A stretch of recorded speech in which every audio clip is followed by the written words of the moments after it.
Des drapeaux bleu, blanc, rouge brûlés, des militaires français hués, la France-Afrique conspuée. Pourquoi la France n'est-elle plus la bienvenue sur le continent africain ?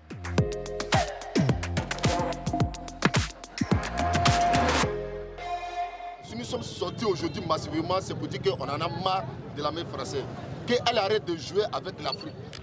Mais qui remet en cause la politique militaire de la France en Afrique ? Les critiques les plus virulentes sont d'abord venues des régimes militaires du Mali, du Niger et du Burkina Faso qui ont exigé le retrait sans délai des effectifs français des opérations Barkhane et Sabre en 2022 et 2023. Fin 2024, le Sénégal et le Tchad ont décidé, eux aussi, de mettre un terme à toute présence militaire française sur leur territoire.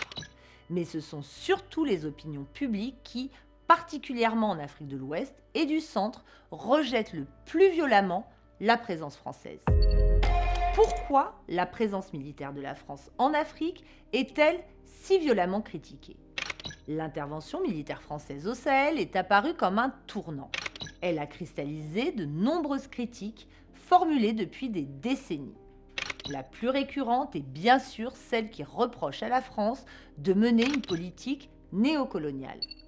Les désaccords stratégiques entre les dirigeants français et sahéliens sur la nature de la crise et des réponses à y apporter ont aussi contribué à délégitimer l'intervention française. Sur le terrain, les soldats français n'ont pas su enrayer la progression et l'enracinement des groupes djihadistes, alimentant le scepticisme parmi les populations quant à l'efficacité réelle de la force Barkhane. Les échecs des missions multinationales avec lesquelles la France a étroitement collaboré, comme la MINUSMA, la force conjointe du G5 Sahel, la Task Force Takuba ou les missions européennes IUTM et EUCAP Sahel, ont accru la colère.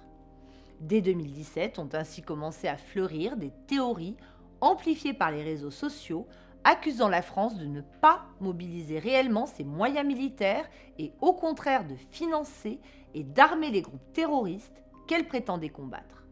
L'objectif caché de Paris serait de spolier le Sahel de ses cheptels et de ses ressources minières en or ou en uranium.